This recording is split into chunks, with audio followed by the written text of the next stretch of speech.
వెళ్దాం.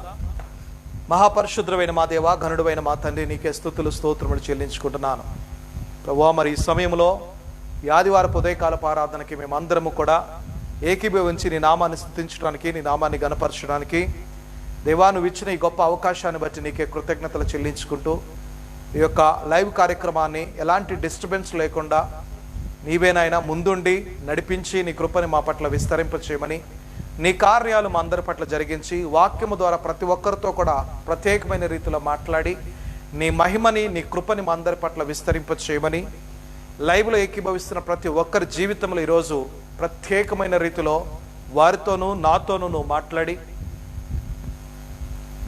మా స్తుతుల సింహాసనంపై ఆసీనుడు కమ్మని, సమస్త మహిమ ఘనత ప్రభావం నీకు అప్పగించుకుంటూ యేసయ్య నామములో అడిగి వేడుకుంటూ ప్రార్థిస్తున్నాను తండ్రి, ఆమేన్.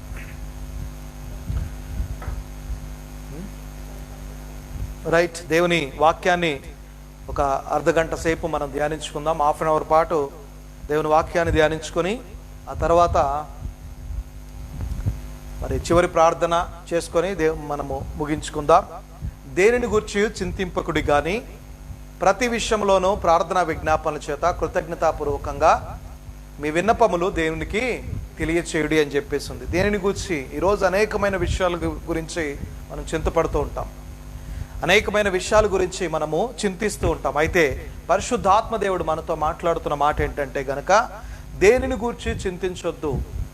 ఆయనను ప్రేమించే వారికి, ఆయన సంకల్పము చొప్పున పిలువబడిన వారికి సమస్తము మేలు కలుగుటకై సమకూడి జరుగుచున్నవి అని చెప్పేసింది. అంటే ఆయన సంకల్పము చొప్పున మనం పిలువబడిన వారమైతే గనక, ఆయన అనాది కాల ప్రణాళికలో నువ్వు నేను ఉన్నట్లయితే గనక,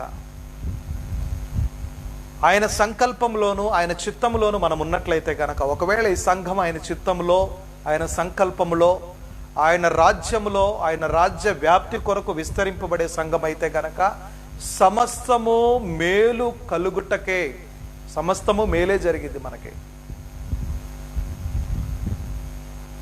సమస్తము మేలే దేవుడు మన పట్ల చేస్తాడు. కానీ కీడు అనేది మనకేమాత్రం కూడా జరగదు. ఏది జరిగినా మన మంచికే అనుకోవాలి. అంజూరపు చెట్లు పూసినను పూయకపోయినను, ద్రాక్ష చెట్లు ఫలించినను ఫలించకపోయినను, శాలలో పశువులు పైరు పండినను పండకపోయినను, దొడ్డిలో పశువులు ఉన్నను లేకపోయినను, మరి నేను యెహోవా యందు ఆనందించెదను అని చెప్పేసి దేవుని వాక్యము మనతో స్పష్టంగా మాట్లాడుతున్నది. అంటే ఏమున్నా లేకపోయినా, మన జీవితంలో ఏది జరిగినా జరగకపోయినా మనం ఎవరిని బట్టి ఆనందించాలంట? ప్రభువును బట్టి ఆనందించాలి. దేనిని గూర్చి కూడా చింతించాల్సిన అవసరం లేదు. ఈ ఉదయకాల సమయంలో పరిశుద్ధాత్మదేవుడు యేసుక్రీస్తు ప్రభువారు నీతో నాతో స్పష్టంగా మాట్లాడుతున్నాడు. దేనిని గూర్చి కూడా చింతించొద్దు, అన్నీ కూడా మీకు కావలసినవన్నీ ముందుగానే దేవాది దేవుడు ఏర్పాటు చేసి పెట్టాడు. ఎప్పుడు ఏర్పాటు చేయబడ్డాయో తెలుసా? మనం పుట్టక ముందు కాదు. ఈ యొక్క భూమి ఏర్పాటు చేయబడక మునిపే దేవుడు సమస్తాన్ని కూడా ఆదిలోనే, అంటే in the beginning it self only God created everything. దేవుడు మన కొరకు సమస్తము కూడా సృజించి పెట్టాడు. మనకేం అవసరతలు ఉన్నాయో, ఏవి మన జీవితాల్లో అవసరాలు ఉన్నాయో, మనం ఎలాంటి ప్రాసెస్ల గుండా వెళ్తూ ఉంటామో, ఎలాంటి సిచ్యువేషన్స్ గుండా మనం వెళ్తూ ఉంటామో, వాటన్నిటిలో కూడా దేవుడు బయటికి రావటానికి మార్గాలు మన కొరకు తెరిచి పెట్టాడు. అంటే అన్నిటి విషయంలో ముందుగానే దేవుడు మనకి సిద్ధపరిచి ఉన్నాడు. ఎప్పుడు అంటే గనక బిగినింగ్లోనే, బైబిల్ బిగినింగ్లోనే, ఆది బిగినింగ్లోనే. ఆది కాండము 1వ అధ్యాయాన్ని మనం ఈరోజు ధ్యానించుకుంటే, ఆది కాండము 1వ అధ్యాయంలో మనం జాగ్రత్తగా పరిశీలిస్తే దేవుడు అన్నిటినీ ముందుగానే సృజించినట్టుగా మనకు కనపడుతుంది. God created everything. God created everything. మనుషుల్ని సృష్టించిన తర్వాత ఆయన అన్ని సృష్టించలేదు. మనుషులని, మెన్ని ఉమెన్ని సృజించక ముందే దేవుడు అన్ని క్రియేట్ చేసి పెట్టేశాడు ముందుగానే. అంటే అబండెన్స్, ప్రొవిజన్ అనేది ముందుగానే మన కొరకు ఏర్పాటు చేసి పెట్టిన తర్వాత అప్పుడు మనల్ని ఏదైనా తోటలో మనం చూసుకున్నట్లయితే ఏదైనా తోటను ఏర్పాటు చేసిన తర్వాత ఏదైనా తోటలో ఆదాముని అవ్వని సృష్టించినట్టుగా మనం చూడగలుగుతున్నాం. ఏదైనా తోటను సృష్టించిన తర్వాత దాంట్లో మంచి చెట్లని, ఫ్రూట్స్ని అన్నిటినీ పెట్టిన తర్వాత అప్పుడు మనుషుల్ని పెట్టాడు. అంటే దేవుడు మనం ఈ లోకానికి మనల్ని పంపించే ముందే మన కొరకు అన్ని కూడా సిద్ధపరిస్తే ఉంచుతాడు. మనం ఈ లోకంలో జీవించడానికి, అంటే ఈరోజు నేను ఈ సంఘము స్థాపింపబడక మునిపే సంఘం కొరకు దేవుడు మందిరాన్ని కావచ్చు, ప్రజలని కావచ్చు ముందుగానే సిద్ధపరిచేశాడు. ఆమేన్, హల్లెలూయా. దేవుడు ముందుగానే సాల్వేషన్ మినిస్ట్రీస్ అనే ఈ సంఘము స్థాపించక ముందే ఈ సంఘానికి మందిరాన్ని సిద్ధపరిచాడు, స్థలాన్ని సిద్ధపరిచాడు. దీనికంటూ ఒక ప్రత్యేకతను కూడా ఏర్పాటు చేశాడు. ఇది ఇప్పటికిప్పుడు వస్తున్నది కాదు. ఇది గాడ్ క్రియేటెడ్ ఎవ్రీథింగ్. ఇది ఇప్పటికిప్పుడు మనం ఏర్పాటు చేసుకుంటుంది కాదు. మనం ప్రాసెస్లో వెళ్తున్నాం అంతే. దేవుని ప్రణాళికలో మనం వెళుతున్నాము, దేవుని యొక్క చిత్తములో మనం వెళ్తున్నాము. అప్పుడప్పుడు డీవియేషన్స్ వస్తూ ఉంటాయి, అటు ఇటు వెళ్తూ ఉంటాం. ఎందుకంటే మనం హ్యూమన్గా అటు ఇటు వెళ్తూ ఉంటాం. కానీ ఫైనల్గా ఎండ్ ఏంటంటే కనుక దేవుని దగ్గరే మన ఎండ్. ఫైనల్ మనం చేరవలసిన డెస్టినీ ఏంటంటే హెవెన్.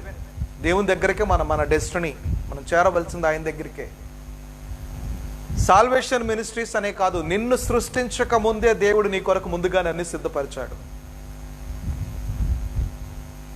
ఒక వ్యక్తి ఇల్లు కట్టుకొని ఇంట్లోకి వెళ్ళాలంటే ఆ ఇంటిని ముందుగా అన్ని విధాలుగా కూడా డిజైన్ చేసుకొని తాపీ మేస్త్రితోనో బిల్డర్తోనో పనివారితో అన్ని డిజైన్స్, కిచెన్ ఎక్కడ ఉండాలి, బెడ్రూమ్స్ ఎక్కడ ఉండాలి, బెడ్రూమ్కి అటాచ్డ్ బాత్రూమ్ ఉండాలా లేదా, మరి కామన్ బాత్రూమ్స్ ఎక్కడ ఉండాలి, హాల్ ఎక్కడ ఉండాలి, లివింగ్ ఏరియా ఎక్కడ ఉండాలి, బాల్కనీ ఎక్కడ ఉండాలి, ఇవన్నీ కూడా ఏర్పాటు చేసిన తర్వాతనే, అంటే ఒక డిజైన్ ముందు మనకు వచ్చిన తర్వాత యాజ్ పర్ ద ప్లాన్ అవన్నీ కూడా నిర్మింపబడిన తర్వాత, ఆ తర్వాత అంతా క్లియర్ అయిపోయిన తర్వాత, మనమంతా క్రియేట్ చేసిన తర్వాత, అప్పుడు అంతా ఆ ఇల్లు కట్టబడిన తర్వాత అప్పుడు గృహప్రవేశం మనం చేస్తాం. అక్కడికి లోపలికి వెళ్ళి సోఫా ఎక్కడ వేసుకోవాలి, బెడ్ ఎక్కడ పెట్టాలి, అవన్నీ కూడా మనము మైండ్ ప్రకారంగా సెట్ చేసుకుంటాం. అలాగే దేవుడు ఏం చేశాడంటే మనుషులను సృజించక ముందే, నిన్ను నన్ను క్రియేట్ చేయకముందే నీకు నాకు అబండెన్స్ని ముందుగానే పెట్టేసేసాడు. ప్రత్యేకంగా అబండెన్స్ కొరకు మనం ప్రార్థన చేసుకొని అవసరం లేదు, ప్రాస్పారిటీ కొరకు మనం ప్రార్థన చేసుకొని అవసరం లేదు, బ్లెస్సింగ్స్ కొరకు మనం ప్రార్థన చేసుకొని అవ్వట్లేదు. God created everything before you. దేవుడు ముందుగానే అన్నీ కూడా సిద్ధపరిచాడు. అబండెన్స్ని, ప్రాస్పారిటీని, హెల్త్ని, వెల్త్ని, బ్లెస్సింగ్స్ని దేవుడు ముందుగానే మన కొరకు సిద్ధపరిచాడు. జెనసిస్ చాప్టర్ 1లో కనుక చూసుకుంటే ఇక్కడ చూడండి ఎలా క్రియేట్ చేశాడో. ఒక్కొక్క స్టెప్ వైజ్గా మనం చూసుకుంటే కనుక మనకి ఇంకా క్లారిటీ వస్తుంది. హీఈస్ అ క్రియేటర్ అనటానికి ఈ మొదటి అధ్యాయము ఒక ఆధారమై ఉన్నది. దేవుడు సృష్టిని సృష్టించాడు. ఈ భూమండలం అంతటిని కూడా, ఆకాశ పక్షులని, చెట్లని, సమస్తాన్ని హీ క్రియేటెడ్ ఎవ్రీథింగ్ అనటానికి, మనల్ని కూడా ఆయనే క్రియేట్ చేశాడు అనటానికి ఇది ఒక మొదటి అధ్యాయము. జెనసిస్ చాప్టర్ 1 చాలా రుజువు అనమాట. గ్యారంటీగా మనము అన్యజనులతో కావచ్చు, అన్యజనులతో, సహోదరులతో కావచ్చు, అనులతో కావచ్చు, ఎవరితోనైనా సరే మనం ఈ మొదటి అధ్యాయంలో ఉన్న ఈ మాటల్ని మనం వారితో చెప్పి, గాడ్ క్రియేటెడ్ ఎవ్రీథింగ్ అని మనం వారితో చెప్పి మనం జాగ్రత్తగా, డాక్యుమెంట్ అనమాట ఇది, మనకు ఒక ప్రూఫ్, ఇది డాక్యుమెంట్ ప్రూఫ్, ఇది మనకి ఒక పక్కా డాక్యుమెంట్, లీగల్ డాక్యుమెంట్ ఇది మనకి, మనం మాట్లాడటానికి. యాజ్ పర్ ద లా వెళ్ళినా కానీ ఇది లీగల్ డాక్యుమెంట్, మనకి పక్కా ప్రూఫ్ ఉంది. ఏంటి అంటే గాడ్ క్రియేటెడ్ ఎవ్రీథింగ్. ఏమేమి క్రియేట్ చేశాడు అన్న దాని గురించి మనము స్టెప్ వైజ్గా ఆయన ఎలా సృష్టించాడు అన్నది, అసలు ఏమీ లేని స్థలంలో ఎలా ఆయన సృజించాడు. ఈరోజు నువ్వు ఏమీ లేదు, కంప్లీట్గా నేను డ్రైగా ఉన్నాను అన్నప్పుడు దేవుడు ఎలా నిన్ను హెచ్చించబోతున్నాడు అన్న సంగతి మనం ఈరోజు తెలుసుకుందాం. ఏమీ లేదు, ఆయన చూసినప్పుడు భూమి నిరాకారంగాను శూన్యముగాను ఉన్నదంట. ఏమీ లేదు, అసలు ఏమీ లేదు. అసలు భూమి మీద అంతా వాటర్తో ఫామ్ అయిపోయి ఉంది, వాటర్తో కప్పబడి ఉంది ఇదంతా కూడా. ఏమీ లేదు. చూడండి, 1వ అధ్యాయం నుంచి 1వ వచనం నుంచి ఒకసారి చదువుకుందాం. ఆదియందు దేవుడు భూమి ఆకాశములను సృజించెను. ఆదియందు దేవుడు భూమి ఆకాశములను సృజించెను. భూమి నిరాకారముగాను శూన్యముగాను ఉండెను. మొదట భూమి నిరాకారముగాను శూన్యముగాను ఉండెను. చీకటి అగాధ జలములపైన కమ్మియుండెను. దేవుని ఆత్మ జలములపైన అల్లాడుచుండెను. చూడండి, భూమి నిరాకారంగా ఫస్ట్ దేవుడు చూసినప్పుడు అంటే ఆదియందు దేవుడు భూమి ఆకాశాలని సృజించాడు. దేవుడు చూసినప్పుడు భూమి నిరాకారంగాను శూన్యంగాను ఉండెను. చీకటి అగాధ జలముల పైన కమ్ముచుండెను. అంటే భూమి నేల అనేది ఎక్కడా లేదు. భూమి నేల అనేది ఎక్కడా లేదు. మొత్తం వాటర్తో నిండిపోయింది. ఇదంతా కూడా దీని చుట్టూ వాటర్ ఫామ్ అయిపోయింది. చీకటిగా ఉంది మొత్తం కూడా. ఎక్కడా కూడా వెలుతురు అనేది లేదు.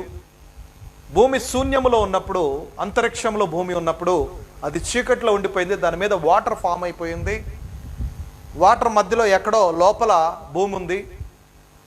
అయితే చీకటి అగాధ జలములపై కమ్మి ఉండెను. దేవుని ఆత్మ జలములపై అల్లాడుచుండెను అని చెప్పేసి ఉంది. దేవుడు వెలుగు కమ్మని పలకగా వెలుగు కలిగెను. వెలుగు మంచిదైనట్లు దేవుడు చూచెను. దేవుడు వెలుగును చీకటిని వేరుపరచెను. దేవుడు వెలుగునకు పగలనియు చీకటికి రాత్రనియు పేరు పెట్టెను. దేవుడు ఏం చేశాడంట? పగలు చీకటి ఇవి రెండుగా సపరేట్గా ఉండేది. మొత్తం చీకటిగా ఉండేది. మొత్తం చీకటిగా ఉన్నప్పుడు దేవుడు ఏం చేశాడంట? ఆయన మాట్లాడి వెలుగుని క్రియేట్ చేశాడు. అందుకే నీ యొక్క నాలుకకి చాలా పవర్ ఉందని నేను చెప్తూ ఉంటాను. పాపాన్ని ఒప్పుకోవాలన్న నీ నాలుకే, ఆశీర్వాదాలు పొందుకోవాలన్న నీ నాలుకే.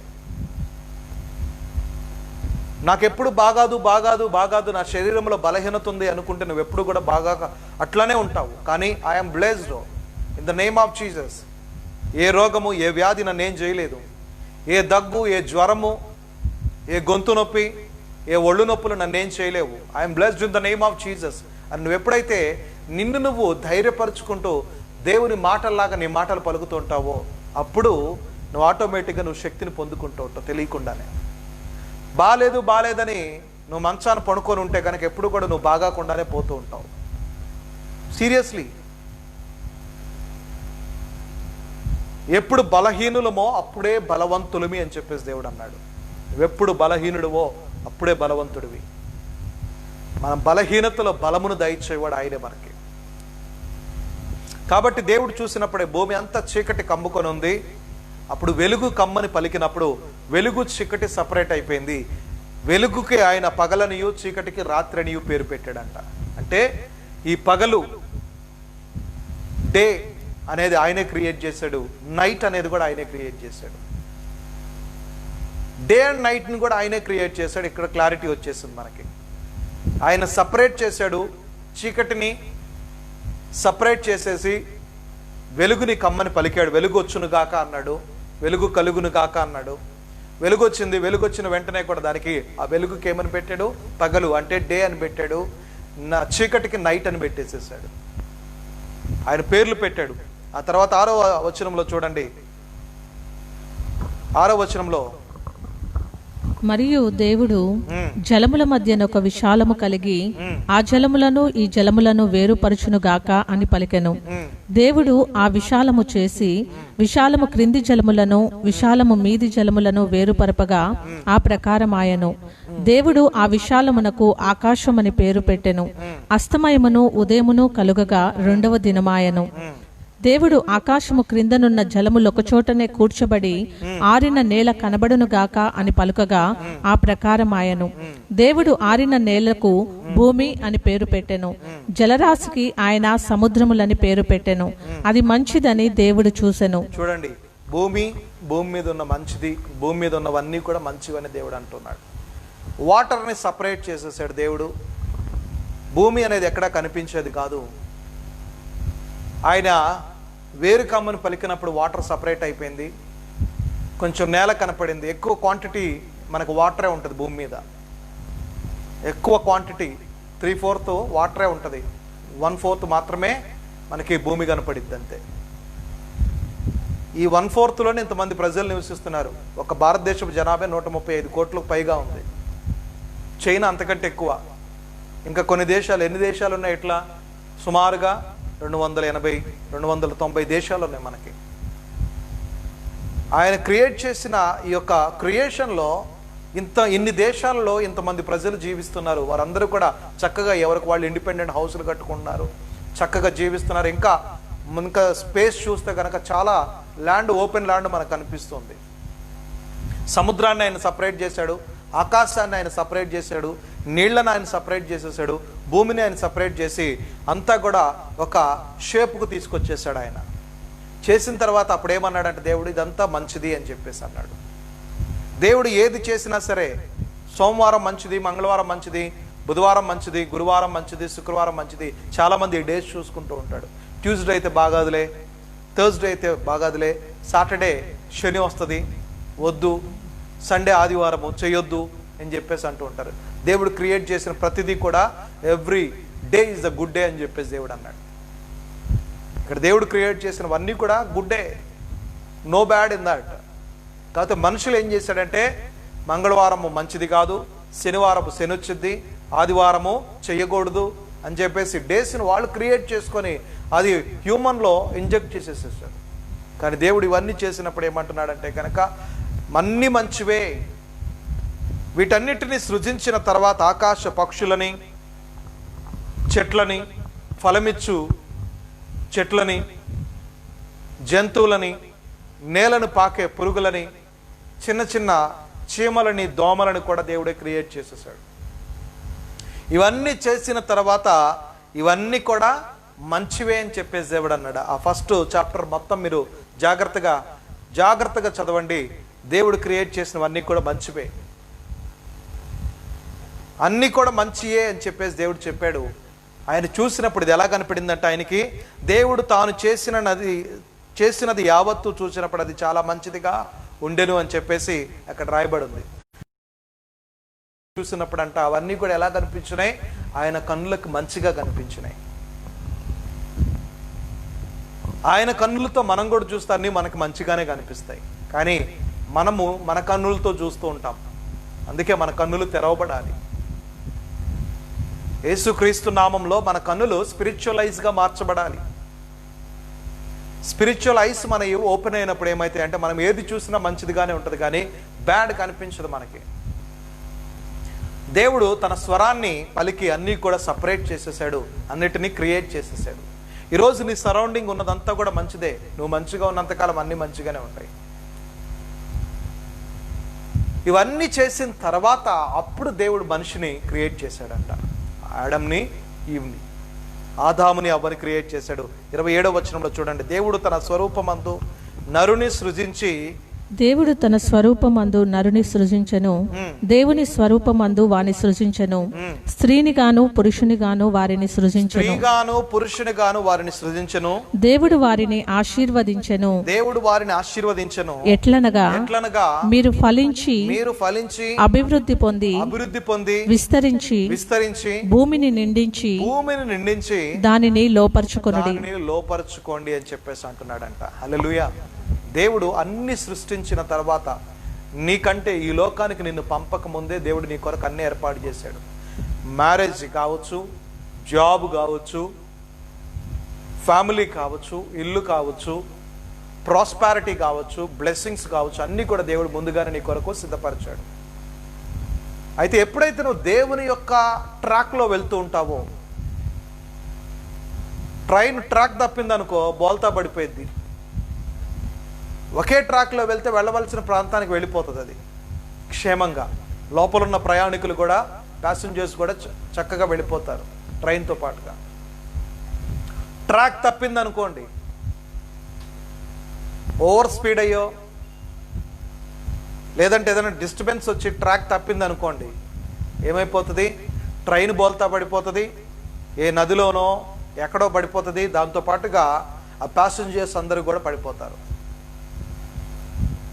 ఇంటిని నడిపించే యజమాని ఎవరైతే ఉన్నారో, ఒక ట్రాక్లో కరెక్ట్గా వెళ్తున్నట్లయితే కనుక ఆ ఫ్యామిలీ మెంబర్స్ అందరూ కూడా అదే ట్రాక్లో ఫాలో అవుతారు.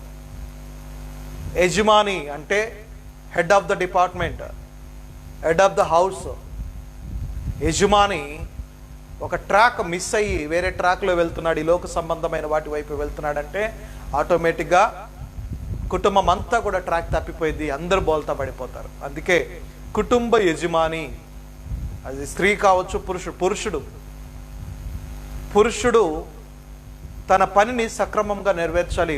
యెహోవా యందు భయభక్తులు కలిగి ఉండాలి. నీతో పాటు నీ వెనుకున్న నీ భార్య, ఆమె వెనుకున్న బిడ్డలు, మనమళ్ళు, మనమరాళ్ళు, కుటుంబం అంతా కూడా రైట్ ట్రాక్లో వెళ్తారు, రాంగ్ ట్రాక్లో కాకుండా. నువ్వు అనుకున్న ప్రాంతానికి, నువ్వు టికెట్ తీసుకున్న ప్రాంతానికి నువ్వు చేరాలి అంటే గనక నీ ట్రాక్ ప్రాపర్గా ఉండాలి. అప్పుడే కరెక్ట్గా వెళ్తావు. దేవుడు అన్నిటినీ సృష్టించి నీకంటే ముందుగానే అన్నిటినీ క్రియేట్ చేసిన తర్వాత దేవుడు నీ లోకానికి నేను పంపించి ఏమన్నాడంటే గనక, దేవుడు వారిని ఆశీర్వదించను ఎట్లనగా మీరు ఫలించి అభివృద్ధి పొంది విస్తరించి భూమిని నిండించి దానిని లోపరుచుకోండి. మీరు ఫలించి అభివృద్ధి చెంది విస్తరించి భూమిని నిండించి దాన్ని లోపరుచుకోండి అన్నాడు. నేను మీ కొరకు అన్ని కూడా ఏర్పాటు చేశాను, ఫలించటం మాత్రమే మీరు చేయవలసింది. అభివృద్ధి పొందండి, విస్తరించండి, భూమిని నిండించండి, దాన్ని లోపరుచుకోండి. Very soon we're going to occupy this land. మనము త్వరలో విజయనగర్ కాలనీ పరిసర ప్రాంతం అంతటిని ఆక్యుపై చేసుకోబోతున్నాం. గ్యారంటీగా నేను చెప్పగలను. దేవుడు నాకు ఇచ్చిన దర్శనాన్ని బట్టి, దేవుడు నాకు ఇచ్చిన విజన్ని బట్టి ఐ కెన్ సే, గ్యారంటీగా నేను చెప్పగలను ఏంటంటే త్వరలో మనము ఆక్యుపై చేసుకోబోతున్నాం. ఒక శ్రమ వచ్చిందంటే ఆ శ్రమ వెనక తప్పనిసరిగా, ఒక్క శ్రమ వస్తే 100 బ్లెస్సింగ్స్ వస్తాయి మన వెనక, దాని వెనక. కాబట్టి ఈరోజు నువ్వు ఒక ట్రబుల్లో వెళ్తూ ఉంటే కనుక you have to wait for blessings, thousands of blessings, వేల కొలది ఆశీర్వాదాల కొరకు నువ్వు ఎదురు చూస్తూ ఉండాలి. దేవుడు వాటన్నిటిని కూడా నీ యొద్దకి పంపిస్తుంటాడు. అందుకే అంటాడు కదా, ఐజియా చాప్టర్ 45:2 అంటాడు కదా, నేను ముందుగా పోవచ్చు, మెట్టగా ఉన్న స్థలములను సరళము చేసేదను, ఎత్తడి తలుపులను పగలగొట్టేదను, ఇనుప గడియలను విరగగొట్టేదను అని చెప్పేసి, అంటే మీకు అడ్డుగా ఉన్నవన్నీ కూడా నేను వేని క్లియర్ చేస్తున్నానని చెప్పేసి దేవుడు అంటూ ఉన్నాడు. నేను ముందుగా పోవచ్చు, ఐజియా చాప్టర్ 45:2 ఉంటుంది కదా, నేను ముందుగా పోవచ్చు, మెట్టగా ఉన్న స్థలములను సరళము చేస్తాను. అంటే ఎత్తు పొలాలు ఉండకుండా వాటన్నిటిని ఏం చేస్తాను, ఈక్వలైజ్ చేయబోతున్నాను. వాటన్నిటిని ప్లెయిన్ ల్యాండ్గా చేస్తాను నేను ముందుగా పోతూ. దేవుడు మన ముందుగా ఉన్నాడు, మనము కాదు ముందుంది. మనకంటే ముందు ఎవరున్నారు? ఆయన ఉన్నాడు. ఆయన మనకంటే ముందే వచ్చాడు ఈ లోకానికి. ఆయన వచ్చి మొత్తం అంతా కూడా క్లియర్ చేసేసాడు. ఆయన వచ్చి ఇక్కడ ఉన్న ఈ పరిస్థితులన్నీ యేసుక్రీస్తు ప్రభువారు మనందరికంటే ముందే 2000 సంవత్సరాల క్రితం, 2020 years బిఫోర్ ఆయన వచ్చి మొత్తం అంతా కూడా క్లీన్ చేసేసి వెళ్ళిపోయాడు. ఆయన పాపమంతటిని తన రక్తాన్ని చిందించి పాపమంతటిని కూడా కడిగి వేసేసాడు మన మీద. పాపం అనే ముద్ర లేకుండా కడిగి వేసేసి ఆయన పరిశుద్ధపరిచి వెళ్ళాడు మనల్ని. యథార్థవంతులుగాను నీతిమంతులుగాను తీర్చిదిద్ది వెళ్ళాడు మనల్ని. ఆయన ముందుగా, మనకంటే ముందుగానే వచ్చాడు. ఆయన ఎప్పుడు 2020 years బిఫోర్ ఆయన వచ్చి సమస్తాన్ని కూడా క్లియర్ చేసేసాడు. వే అంతా కూడా క్లియర్గా చేసేసాడు. స్మూత్ వేని ఏర్పాటు చేశాడు. పరిచర్యలో, మినిస్ట్రీ వర్క్లో కూడా ఆయన అనుభవించినంత స్ట్రగుల్స్ని, ఆయన పడిన నిందలని, అవమానాలని, మాటల్ని మనం ఎవరూ కూడా పడట్లేదు. బహుశా నాకుంటే ఏదైనా కొంచెం తిండికి ఇబ్బంది ఉంటుందేమో, ఉండటానికి ఇబ్బంది ఉంటుందేమో, మందిరం విషయంలో ఇబ్బంది ఉంటుందేమో, కానీ యేసుక్రీస్తు ప్రభువారు ఏ మందిరంలో కూడా, ఆయన మందిరంలోకి వెళ్ళినప్పుడు ఆయనకు నెమ్మది లేదు. ఆయన నిలబడి సమాజ మందిరంలో సువార్త ప్రకటిస్తుంటే పరిచయులు, సద్దుకాయలు ఆయన్ని దెప్పు పొడుస్తూనే ఉన్నారు. ఏదో ఒక మాట అంటానే ఉన్నారు ఆయన్ని. ప్రజల్ని ఆ మందిరాల్లోకి రమ్మనలేదు ఆయన. ప్రజల యొద్దకు ఆయన వెళ్ళాడు. ఎక్కడికి? ప్రజలు ఎక్కడ కోనలలో, అడవులలో, ఏ ప్రాంతాల్లో, లోతట్టు ప్రాంతాల్లో నివసిస్తారో అక్కడికి ఆయన శిష్యులు వెంట పెట్టుకొని వెళ్ళి అక్కడ సువార్తను ప్రకటించాడు వారికి. అక్కడికి వెళ్ళి వారిని అందరినీ కూడా స్వస్థపరిచాడు, శుద్ధులుగా చేశాడు, బాగు చేశాడు, వారి మీద పరిశుద్ధాత్మని కుమ్మరించాడు, అంతా సరళము చేసేసాడు. ముందు ఆయన చెప్పినట్టుగానే, నేను ముందుగా వెళుచు మెట్టగా ఉన్న స్థలములను సరళము చేసేదను అన్నట్టుగా ఆయన ముందుగానే సరళము చేసేసాడు. ఇత్తడి తలుపులను పగలగొట్టేశాడు, ఇనప గడియలని విరగొట్టేసేసాడు. మొత్తం ఓపెన్. గడియలు, తలుపులు, అపవాది వేసిన తలుపులు, మూసేసిన తలుపులు ఏం చేశాడు ఆయన? పగలగొట్టేశాడు, విరగ్గొట్టేసేసాడు అంతే. ఈరోజు అపవాది సాల్వేషన్ మినిస్ట్రీస్ అనే మందిరానికి ఇనప గడియలని, ఇత్తడి తలుపులను ఏర్పాటు చేసిందేమో. ఇనప తలుపులను ఏర్పాటు చేశానని సంబరపడుతుందేమో అపవాది. కానీ నేను చెప్తున్నాను కదా, వాటన్నిటినీ ముందుగానే విరగ కొట్టడానికి దేవుడు నాకంటే ముందుగా వెళ్తున్నాడు. హల్లెలూయా. ఆయన తన దూతల్ని పంపిస్తున్నాడు. వాటన్నిటినీ కూడా మార్గము సరళము చేసి ఇనుప గడియలని, ఇత్తడి తలుపులని విరగొట్టడానికి, పగలగొట్టడానికి యేసుక్రీస్తు నామంలో మొత్తం వే క్లియర్ అవుతుంది. ఇప్పటి వరకు ఉన్న చిన్న చిన్న డిస్టర్బెన్సెస్ కూడా దేవుడు తీసివేస్తున్నాడు. తవ్వని బావులు, కట్టని పురముల్ని దేవుడు మన చేతికి అప్పగించబోతున్నాడు వెరీ సూన్. నేను నమ్ముతున్నాను. ఐ కెన్ సే వెరీ కాన్ఫిడెన్స్లీ, నేను చాలా కాన్ఫిడెంట్గా చెప్పగలుగుతున్నాను. దేవుడు త్వరలో గొప్ప కార్యాలు సంఘం పట్ల, నీ పట్ల, నా పట్ల, ప్రతి ఒక్కరి పట్ల, లైవ్ చూస్తున్న ప్రతి ఒక్కరి పట్ల జరుగుతున్నాయి.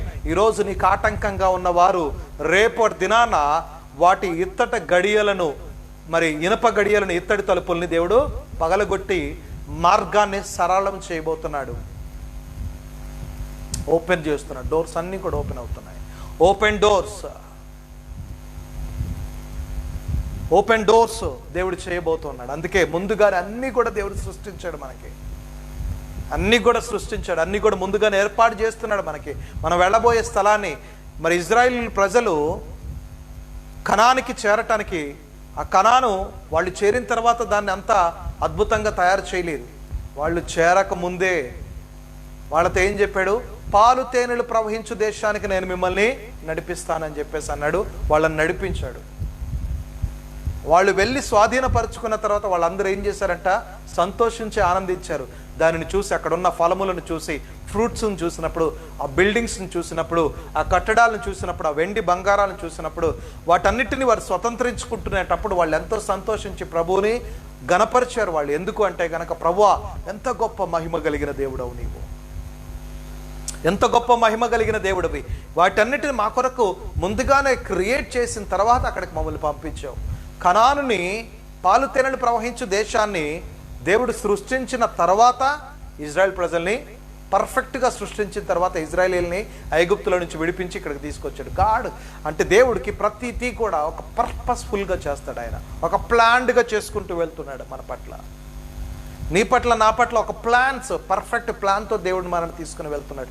ఎప్పుడు ఆ ప్లాన్ మన మీద వర్కౌట్ అవుతుందంటే దేవుని యొక్క చిత్తములో మనము ఉన్నప్పుడు మాత్రమే, దేవుని యొక్క ప్రణాళికలో మనం ఉన్నప్పుడు మాత్రమే మన పట్ల దేవుని ప్లాన్స్ వర్కౌట్ అవుతాయి. అట్లా కాకుండా ప్లాన్స్లో నువ్వు డీవియేట్ అవుతూ అటు ఇటు నీ ట్రాక్ మిస్ చేసుకుంటూ ఉంటే కనుక ఆయన ప్లాన్స్ నీ పట్ల వర్కౌట్ అవటానికి కష్టము. ప్రియ సహోదరి, సహోదరుడా, దేవుడి పర్ఫెక్ట్ ప్లాన్ నీ పట్ల వర్కౌట్ అవ్వాలంటే గనక you need to stay in God's blessings. నువ్వు దేవుని యొక్క ప్రణాళికలో ఉండాలి, దేవుని యొక్క ప్రజెన్స్లో ఉండాలి, దేవుని ఆత్మతో నువ్వు నింపబడి ఉండాలి. ఆయన ఆత్మ కుమ్మరింపు నీ మీద జరగాలి. అంత్య దినాల్లో నా ఆత్మని కుమ్మరిస్తానని చెప్పేసి అన్నాడు. ఎవరి మీద కుమ్మరిస్తాడు? నా కుమారుల మీద, నా కుమార్తెల మీద, ప్రజలందరి మీద కూడా నా ఆత్మని కుమ్మరిస్తానని చెప్పేసి అన్నాడు. శిష్యులతో ముందుగానే చెప్పాడు. ఏంటి, ఏమేమి జరగబోతున్నాయి, ఏమేమి సంగతులు జరుగుతాయన్న సంగతి శిష్యులకి ముందుగానే చెప్పాడు. మార్క్ చాప్టర్ 13:23లో మీరు జాగ్రత్తగా ఉండుడి, ఇదిగో సమస్తము మీతో ముందుగా చెప్పి ఉన్నానని చెప్పేసి అన్నాడు. జాగ్రత్తగా ఉండండి. డిస్టర్బెన్సెస్ రావని నేను చెప్పలేదు, శోధనలు రావని నేను చెప్పలేదు, శ్రమలు రావని నేను చెప్పలేదు, అబద్ధ బోధకులు రారని నేను చెప్పలేదు, కష్టాలు రావని నేను చెప్పలేదు, వరదలు వానలు రావని నేను చెప్పలేదు, తెగుళ్ళు రావని నేను చెప్పలేదు, భూకంపాలు రావు అని నేను చెప్పలేదు. అన్నీ కూడా నేను ముందుగానే చెప్పాను. ఇవన్నీ కూడా సంభవిస్తాయి, అవన్నీ కూడా వస్తాయి. దేవుని పేరిట పిలవబడు మరి ఎక్కువగా వస్తాయి, రావు అని నేను చెప్పలేదు. అందుకే మార్క్ చాప్టర్ 13:23 అన్నాడు కదా, మీరు జాగ్రత్తగా ఉండండి, భయపడకండి, జాగ్రత్తగా ఉండండి. నేను కూడా అదే చెప్తున్నాను మీకు. ప్రతి ఈ 5 months నేను చెప్తుంది ఏంటంటే, భయపడకండి, జాగ్రత్తగా ఉండండి. భయంకు జాగ్రత్తగా చాలా డిఫరెన్స్ ఉంది. జాగ్రత్తగా ఉండటం అంటే చక్కగా హ్యాండ్స్ వాష్ చేసుకుంటూ, మాస్క్ పెట్టుకుంటూ డిస్టెన్స్ మెయింటైన్ చేస్తూ అవసరమైతేనే తప్పించి బయటికి వెళ్లకుండా ఉండటం. ఇది జాగ్రత్త. భయం అంటే అసలు మొత్తానికి కంప్లీట్గా కదా. అందుకే మీరు జాగ్రత్తగా ఉండండి, ఇదిగో సమస్తము నేను మీతో ముందుగా చెప్పి ఉన్నానని చెప్పేసి అన్నాడు. జాగ్రత్తగా ఉండండి, ముందే నేను మీకు చెప్తున్నాను. దేవుడు వార్న్ చేసి వెళ్ళాడు తన శిష్యులకి ముందుగానే చెప్పేశాడు. ఏంటి అంటే కనుక జాగ్రత్తగా ఉండండి, నేను మీకు ముందుగా తెలియపరుస్తున్నాను. భూకంపాలు వస్తాయి, యుద్ధాలు జరుగుతాయి, ఒకరి మీదకు ఒకళ్ళు చంపుకోవటానికి వస్తారు, తెగుళ్ళు వస్తాయి, మిడతల దండు వస్తుంది, కరోనా లాంటి తెగులు, ఇలాంటి బోలెడని తెగుళ్ళు వస్తాయి అంత్య దినాల్లో, ఎండింగ్ డేస్లో. ఇది శాంపిల్ మాత్రమే, ఇలాంటి భయంకరమైన తెగుళ్ళు ఇంకా వస్తాయి. సేవకుల మీద దాడులు జరుగుతాయి, సంఘాల మీద దాడులు జరుగుతాయి, యేసుక్రీస్తు ప్రభువారి నామము దూషింపబడుతుంది, ఇబ్బందులు పడతారు, శ్రమలు పడతారు, శ్రమలు వస్తాయి. అయితే మీరు ఒక్క మాట జ్ఞాపకం ఉంచుకోండి, ప్రతి శ్రమలో నా సన్నిధి మీకు తోడుగా ఉంటుంది అన్నాడు. ఇవన్నీ వస్తాయి, నేను కాదంటలేదు, ఎందుకంటే ఇవన్నీ జరగవలసి ఉన్నది కాబట్టి జరుగుతాయి. ఎందుకు ఇవన్నీ జరుగుతాయి అంటే ఫిల్టరేషన్ జరుగుతుంటుంది వీటిలో.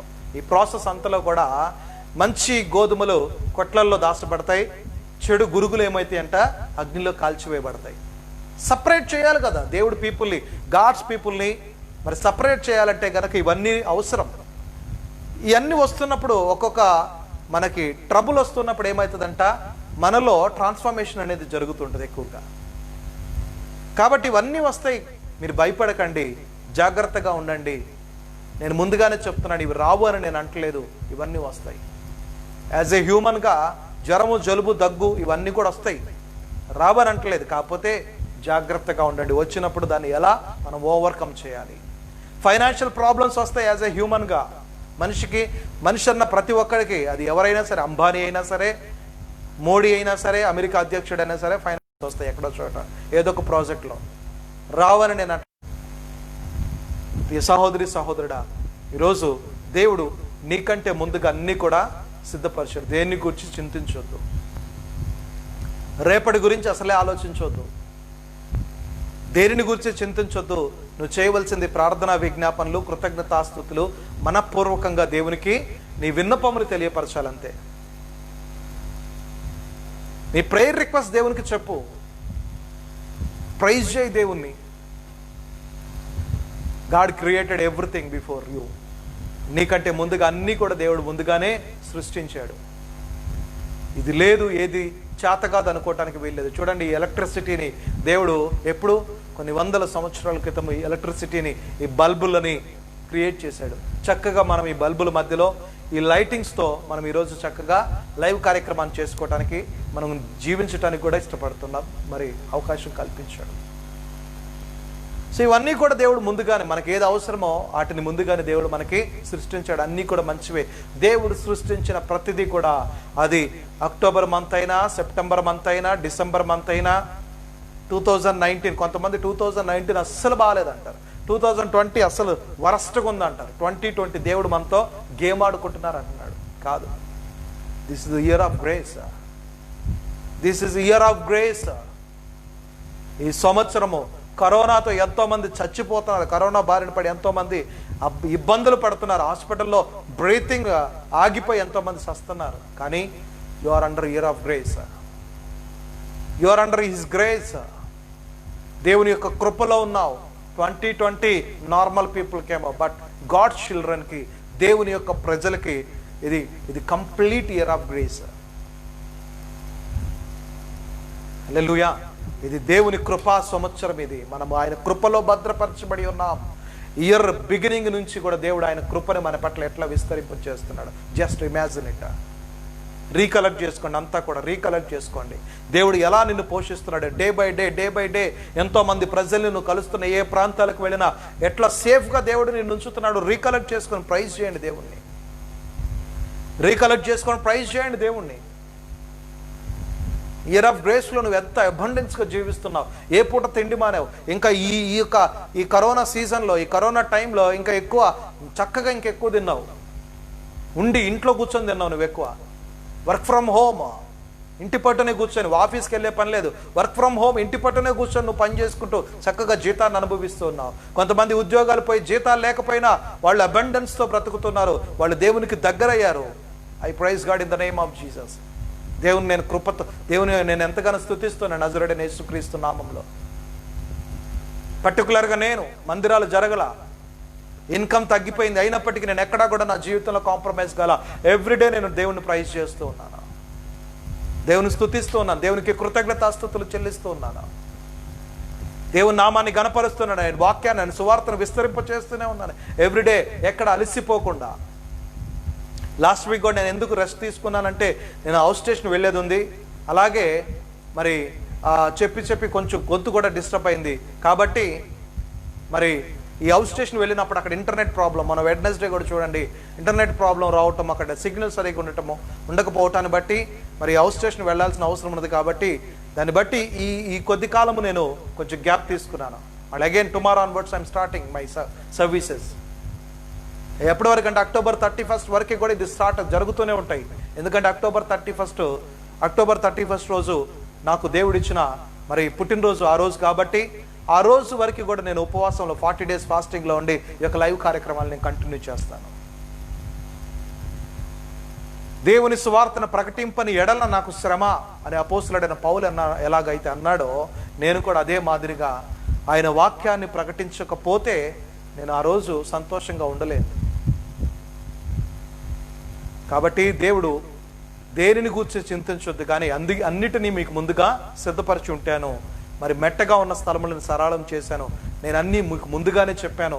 యేసుక్రీస్తు ప్రభువారు స్వయాన ఈ లోకానికి వచ్చి మొత్తం కూడా క్లియర్ చేసేసి ఆయన వెళ్ళాడు. డేంజరస్ జోన్లో కాదు, మన ముందు సేఫ్ జోన్లో పెట్టి వెళ్ళాడు దేవుడు. స్టిల్ మనం ఇంకా ఇప్పటికీ కూడా సేఫ్ జోన్లోనే మనము మూవ్ అవుతూ ఉన్నాము, మనము మన కుటుంబ సభ్యులందరూ కూడా. ప్రియ సహోదరి సహోదరుడా, God created everything before you. నీకు ముందుగా దేవుడు, నీ కొరకు అన్నీ కూడా దేవుడు ముందుగానే సిద్ధపరిచాడు. కాకపోతే నువ్వేం చేయాలి? రైట్ ట్రాక్లో వెళ్తూ ఆయన అడిగి పొందుకోవాలంతే. అడగక పొందుకోలేకపోతున్నావు. అడుగుడి మీకు ఇవ్వబడును, వెతుకుడి దొరుకును, తట్టుడి తీయబడును. అడగండి, నాకు ఇది కావాలి ప్రభు అని అడగండి, స్పష్టంగా అడగండి. What you required, what you need, పర్టికులర్గా అడగండి. నాకు ఒక ఫోన్ కావాలి ప్రభు, ఏ ఫోన్ కావాలి? ట్రిపుల్ కెమెరా ఫోన్ కావాలా, 4 కెమెరా ఫోన్ కావాలా, సింగిల్ కెమెరా ఫోన్ కావాలా, ఐఫోన్ కావాలా, సామ్సంగ్ ఫోన్ కావాలా, OnePlus కావాలా, ఏ ఫోన్ కావాలి నీకు? You need to ask God. Clarity ఉండాలి నీకు. నీకే క్లారిటీ లేకుండా దేవుడు ఫోన్ కావాలంటే ఎలా? నీకు క్లారిటీ కావాలి. నీకేం కావాలి, దేని నిమిత్తము, నీకేది మంచిది, అడుగు, పొందుకో. నువ్వు అడిగింది పొందుకోలేకపోయినా డిసప్పాయింట్ అవ్వద్దు, దేవుడిని ఎక్కడా కూడా దూషించవద్దు. చాలామంది ప్యాషన్ అయిపోయింది, అడిగింది పొందుకోలేకపోయినప్పుడు వాళ్ళు పొరపొరగా అడగరు, అడిగింది పొందుకోలేక వారు దేవుని దూషిస్తూ ఉంటారు. కాబట్టి ప్రియ సహోదరి సహోదరుడా, ఈ లైవ్ కార్యక్రమంలో నేను మీతో స్పష్టంగా మాట్లాడుతున్నాను. మీరు అడిగేది ఏదైనా స్పష్టంగా దేవుని అడగండి, అడిగి పొందుకోండి.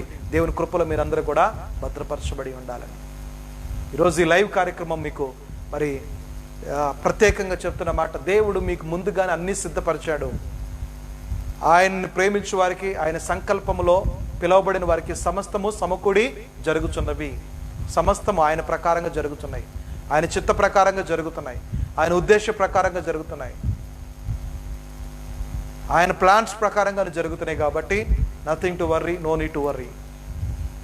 దేవుని చిత్త ప్రకారంగా సమస్తం కూడా మన పట్ల జరుగుతున్నది. ప్రార్థన చేసుకుందాం.